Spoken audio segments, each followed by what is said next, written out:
Hull City's brand new home kit has been revealed, and Acun Ilıcalı has met the media once again over in Turkey, and there is more questions surrounding Hull City's future.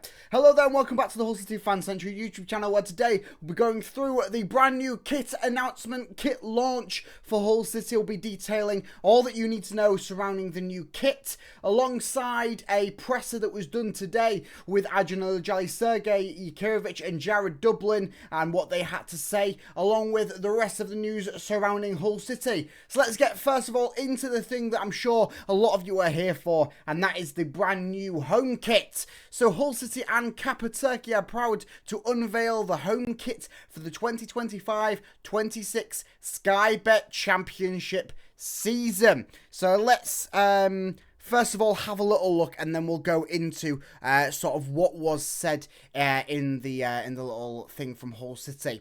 So here we are. Here's the kit. We'll get it actually so you can see it on someone. There we go. We've got Lee Miller, Charlie Hughes, and Elliot Matazo repping the new home kit. Let me know down in the comments what your thoughts are on the new kit. I'm not saying it's my favourite Hull City kit of all time, but I'm also saying that it's not absolutely horrendous. It's definitely grown on me sort of in the past few hours since it's been released, and I'm sure that it will continually grow on me as the season progresses, and of course if we can produce a winning product on the field, or that'll attribute into it as well. Nice to note that they've taken the feedback on the collar and the sort of badge placement. You can see on this is last season's away top that I'm wearing here. And as you can see, sort of the collar overlaps and goes over the badge. And no matter sort of what you do, you really sort of stuck there with the collar overlapping the badge. But it's nice to see that they've taken the feedback on it, lowered the badge placement, or maybe increased the height of the collar. I'm not 100% sure on what they've done there. Or maybe a mixture of both, which is quite nice. Sort of the white trimming around the collar on the sleeve cuffs, nice addition. Full amber affair, first full amber kit, home kit that we have in they've had in quite some time. I think the last sort of, if you want to say, a full amber kit was in the 2021-22 season, where it was the one that looked a little bit like you'd been ran over. The amber kit with sort of the black sort of sash sort of thing across the torso area. But fully amber, black detailings, and of course the sleeves have got the all-important tiger print, as you can see there, sort of detailing the who we are as a club, basically. So quite nice. Certainly will be grabbing it. And we'll be repping it, of course. A few little closer details there. Say, it's not my favourite kit of all time Hull City have done, but I'm sure it'll grow on me, and it's definitely not one of the worst. I do think it's better than the one where it looked like you got ran over a few seasons back, as I mentioned a bit ago, and certainly a good different style home kit there. So quite nicely done by Hull City and obviously Kappa Turkey. So let's see what they had to say in the article detailing it. Sponsored by principal partner Corridor Airlines, that this bespoke shirt marks a bold departure from our traditional stripes. The design features an all amber front and back with Kappa Turkey's iconic Omni logo displayed in black on the chest and white on both shoulders. A standout feature is unique black and amber tiger print sleeve, a striking homage to the iconic home shirts from the 1992-93 season and 93-94 season.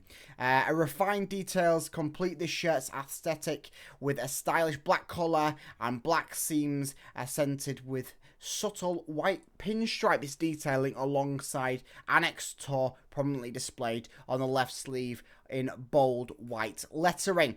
The full kit is rounded off with black shorts and amber socks, where I don't think we've fully seen them yet. Of course, we will see them in the game today. I'm recording this as before the game has taken place.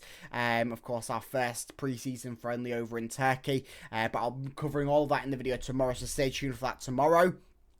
Midfield duo Matt Crooks, Elliot Madso modelling the new shirt alongside fan favourites Charlie Hughes, dynamic winger Liam Miller during the unveiling. The kit will make its debut in our first pre-season friendly in Turkey against Istanbulspor on Tuesday, July 15th, today, as I said. Details regarding the on-sale date will be confirmed shortly. I will keep you to date on when the shirt is scheduled to go on sale here on the channel. We extend our thanks to Concept Kits for their input and creative collaboration on the shirt design. Concept Kits, I believe, have worked with Hull City and Kappa Turkey before, to maybe it was this one or maybe last season's third shirt. They certainly worked on one of them ones, so working partnership there ongoing. So before we go into what Acun Ilıcalı, Jared Dublin and also Sergei Kirovich had to say, a little bit of transfer news. Stoke City, Derby County and Wrexham are among several championship clubs eyeing a move for Hull City defender John Egan. Now this one came a bit out of nowhere. We reported yesterday in the video, obviously, that there was 7 different players that Hull City were fielding offers from, and that were having proposed sort of moves away. The headlining one being Alfie Jones, who had a £2 million interest from Middlesbrough. Well, John Egan was not on that list, and so 3 teams there, Stoke City, Derby County, Wrexham, have all been listed. It was later sort of stated by Baz Cooper that Hull City will have no interest in letting John Egan leave the club. So it seems more that the interest from other clubs are coming in, but Hull City are sort of shutting down them offers. I can't see why John Egan would want to leave. Sort of had a very, very prominent second half of the season last season, and is sort of billed to be the starting centre-half alongside Charlie Hughes this season. So a bit of an update there on John Egan. Of course, I'll keep it today if anything does surface and does mount surrounding that. So let's go over to the press conference detailed by Hull Live Baz Cooper on what went down. So, it started off with an early question on the transfer ban. Adrian says the club have lodged their appeal and remain hopeful of a positive outcome. Was later detailed that reportedly the appeal is expected to hear back on Thursdays, I believe what Adrian said, but we'll of course cover that in a second.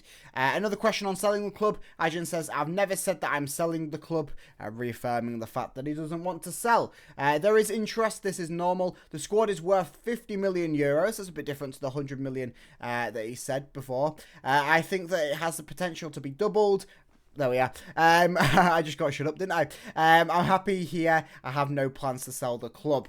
Adrian asked about the workload with Fenerbahce and says that he has to be here for us.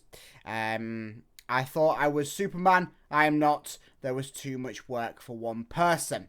Adrian now talking about the players that he can sign reiterates that under the current ban, only loans and frees can be signed.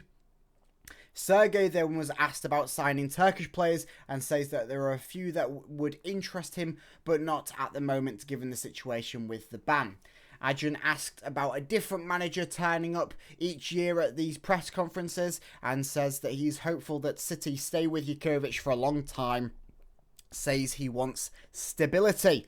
I believe that's probably the first time I've heard Adrian say that he wants stability, and it's very, very good that, because that's desperately what we've been needing for the past couple of seasons, isn't it? But then adds, change happens regularly in football, and City are not only a club who have changed manager, but says again he wants things to be stable. Sergei says that the players are doing well, but knows that he needs more quality in the squad. I mean, that's evident, but we'll see what the outcome is today. Of course, I believe you should know what the outcome is as you're watching this video based on the first pre-season friendly over in Turkey. Acun asked about Fenerbahce, says that he loved his time but now doesn't want to dwell on that. This is a press conference about Hull City and he wants to talk about Hull City. Acun then asked about why he brought in Sergei Kirovich, says that he's a proven winner and that he was the key reason why he wanted him. His record speaks for itself and he believes that he can bring the winning mentality to the MKM Stadium. Sergei Kirovich, the core is there, but we need some luck. Quality in numbers, it's clear where the problem is. 46 games, 44 goals. We need to improve that. Sergei Yakirovich once again detailing that last season was nowhere near good enough.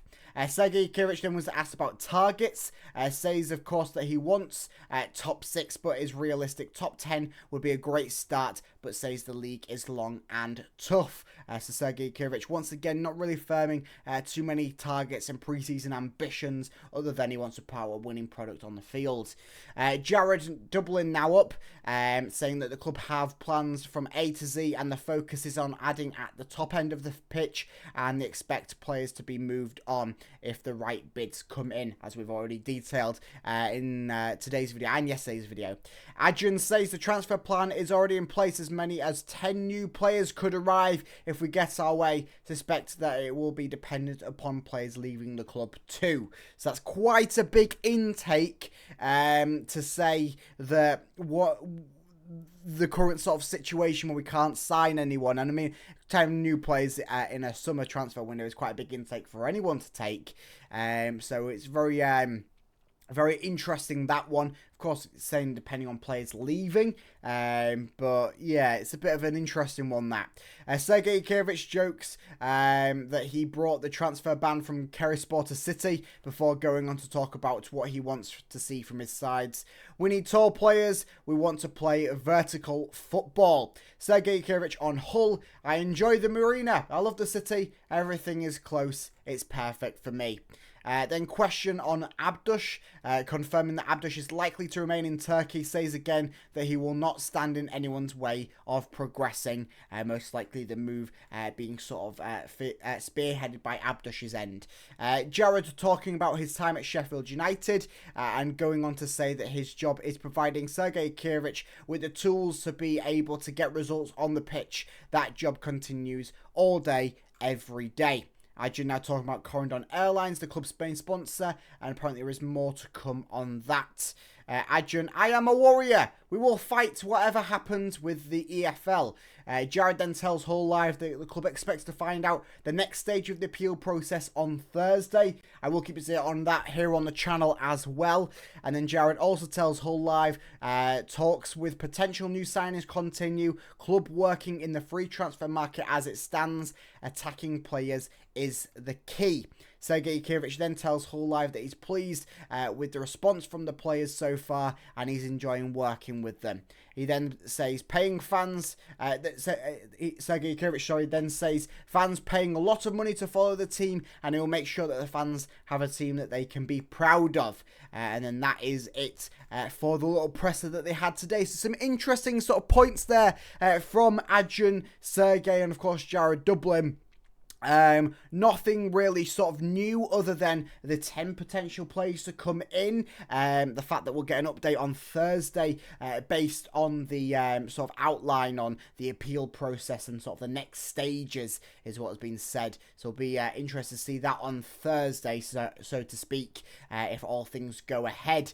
And then, of course, just reaffirming the fact that Sergei still does seem like the right man for the job, certainly at the moment and possibly for the future. Stability was a key word there in that press conference, and it's nice to hear that word coming out of Acun's mouth. Hopefully, if we can get past this appeal process and we can get into some sort of a sounder sort of financial state, that hopefully stability does come Hull City's way, as you never want to see a poor time coming across any club, let alone your own club being Hull City. So hopefully that positive times are ahead. The press didn't seem too bad in all things considered. Of course, it was a Turkish media-based presser, so it will be a bit of a different sort of focus and different angle compared to the typical presses that you have with the English media. But of course, big headline of today, Hull City's home kit has been announced. We're actually getting a new home kit. There's a few people fearing that it was playing last season stuff. There's also some new training gear that Hull City have whipped out for the pre-season tour in Turkey. And of course, I'll keep it on everything Hull City here on the HullCityFanCentral YouTube channel, including what happens in today's pre-season friendly. I'll have that in my video out tomorrow, detailing a little bit more about what we can expect from Sergei Yakirovich and also what his tactics may appear to be for Hull City, as we can get our first proper look at Sergei Yakirovich and his current Hull City side. I'll see you in the next video. Make sure you like and subscribe. I'll see you over there. Up the Tigers.